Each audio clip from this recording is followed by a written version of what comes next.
100% radio. ¿Qué es la parábola del trigo y la cizaña? Esta parábola, que se registra en los evangelios, tiene una clara explicación, sin embargo a menudo ha sido mal interpretada. Vamos a leer esta parábola, luego vamos a mirar cuál es la explicación que le dio el Señor Jesús y vamos a mirar algunas cosas importantes que nos van a ayudar a interpretar correctamente esta parábola asombrosa.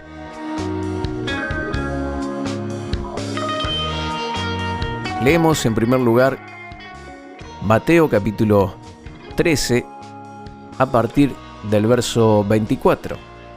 Allí se encuentra la parábola del trigo y la cizaña y dice así: les refirió otra parábola diciendo: el reino de los cielos es semejante a un hombre que sembró buena semilla en su campo, pero mientras dormían los hombres, vino su enemigo y sembró cizaña entre el trigo y se fue. Y cuando salió la hierba y dio fruto, entonces aparecieron también la cizaña, y vinieron entonces los siervos del padre de familia y le dijeron: Señor, ¿no sembraste buena semilla en tu campo? ¿De dónde pues tiene cizaña? Y él les dijo: un enemigo ha hecho esto.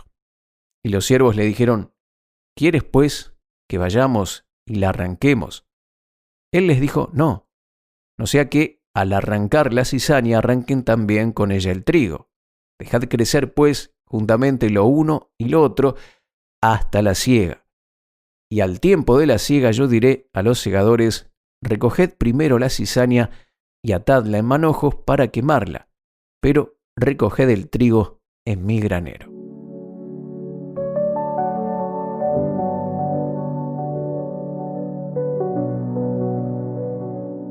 Bien, esta es la parábola que acabamos de leer, la enseñanza o la parábola del trigo y la cizaña, y vemos que hay una clara explicación con respecto a esto que dio Jesús también en Mateo capítulo 13, del verso 36 al 43.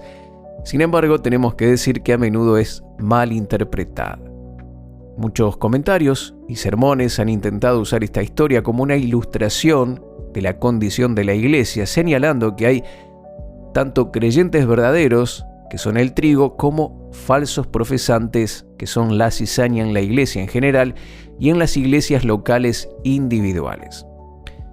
Si bien esto puede ser cierto, Jesús explica claramente esta parábola y vamos a leer de los versos 36 al 43 para que no queden dudas al respecto. Entonces, despedida la gente, entró Jesús en la casa y acercándose a él sus discípulos le dijeron: explícanos la parábola de la cizaña del campo. Respondiendo él les dijo: el que siembra la buena semilla es el Hijo del Hombre. El campo es el mundo, la buena semilla son los hijos del reino y la cizaña son los hijos del malo. El enemigo que la sembró es el diablo, la siega es el fin del siglo y los segadores son los ángeles. De manera que como se arranca la cizaña y se quema en el fuego, así será en el fin de este siglo. Enviará el Hijo del Hombre a sus ángeles y recogerán de su reino a todos los que sirven de tropiezo y a los que hacen iniquidad, y los echarán en el horno de fuego. Allí será el lloro y el crujir de dientes. Entonces los justos resplandecerán como el sol en el reino de su Padre. El que tiene oídos para oír, oiga. Jesús explica claramente esta parábola y, comenzando con el verso 38, él afirma que el campo no es la iglesia, sino que el campo es el mundo. ¿Sí? Aquí hay una clara distinción. El campo no es la iglesia, sino que el campo es el mundo. Incluso si no nos hubiera dicho específicamente que el mundo es donde se desarrolla esta historia, todavía sería obvio que se refiere al mundo. El dueño de la tierra en esta historia dice a los siervos que no arranquen las cizañas en el campo, sino que las dejen hasta el fin del tiempo. Si el campo fuera la iglesia, este mandato estaría en contradicción directa con la enseñanza de Jesús en Mateo 18, que nos dice cómo lidiar con los pecadores no arrepentidos en la iglesia. Habla de ser expulsados de la comunión, tratados como incrédulos.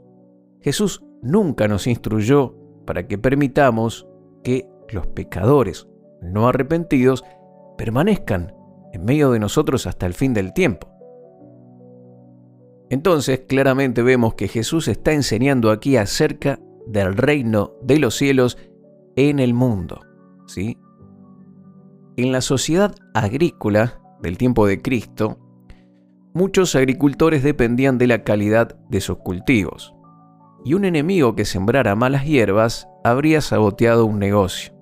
Es probable que las malezas en la parábola fueran cizañas, porque esa mala hierba, hasta que madura, se asemeja al trigo.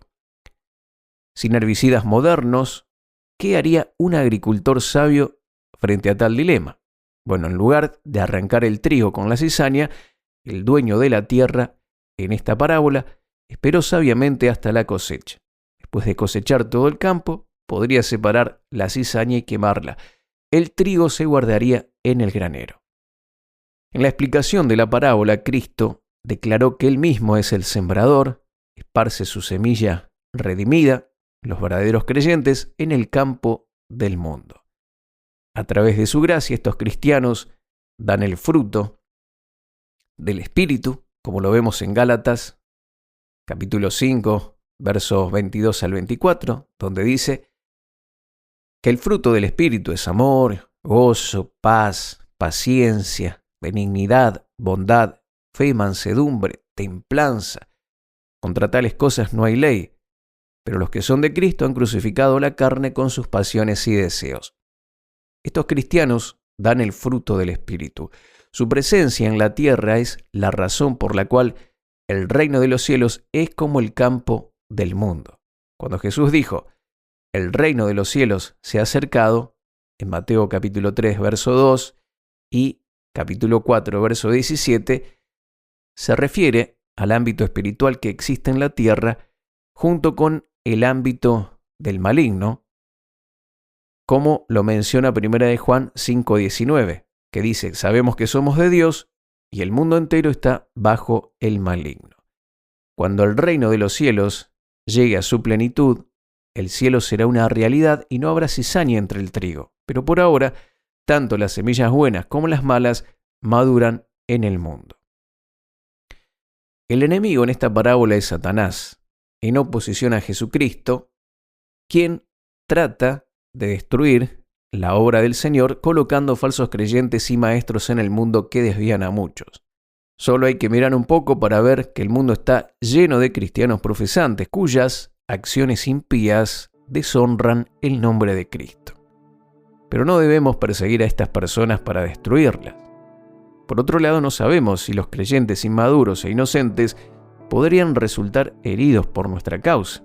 Además, solo hay que mirar un poco el pasado, la historia, como la Inquisición, las cruzadas, el reinado de María la Sangrienta en Inglaterra, para ver los resultados de los hombres que se toman la responsabilidad de separar a los verdaderos creyentes de los falsos. Esta es una tarea que solo Dios puede hacer. En lugar de requerir que estos falsos creyentes sean erradicados del mundo y posiblemente herir a los otros creyentes inmaduros en ese proceso, Cristo permite que permanezcan hasta su regreso. Y es en ese momento donde los ángeles separarán a los verdaderos de los falsos creyentes. Además, tampoco debemos como iglesia asumir la responsabilidad de arrancar a los incrédulos, porque la diferencia entre los verdaderos y los falsos creyentes no siempre es obvia.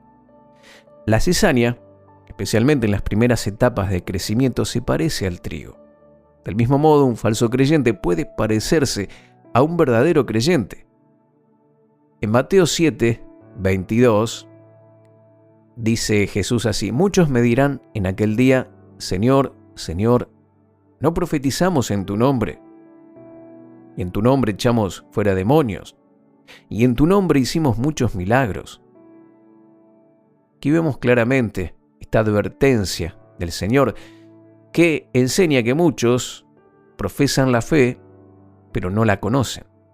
Por lo tanto, cada persona debe examinar su propia relación con Cristo y no mirar a los demás. Segunda de Corintios 13:5 dice: examinaos a vosotros mismos si estáis en la fe. Probaos a vosotros mismos. ¿O no os conocéis a vosotros mismos que Jesucristo está en vosotros, a menos que estéis reprobados? Debemos examinar, pero no a los demás, a nosotros mismos.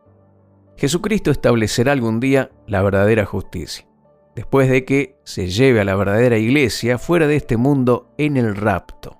Entonces Dios derramará su justa ira sobre el mundo. Durante esa tribulación llevará a otros a la fe salvadora en Jesucristo.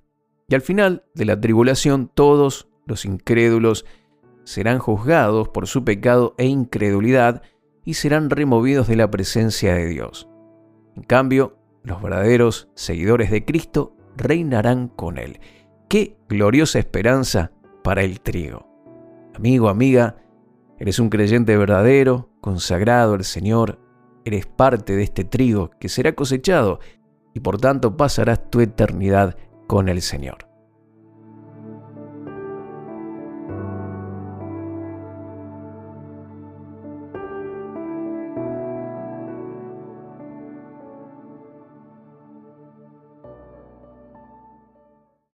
Contactos marioserrano@live.com.ar. En Facebook, Mario Rubén Serrano.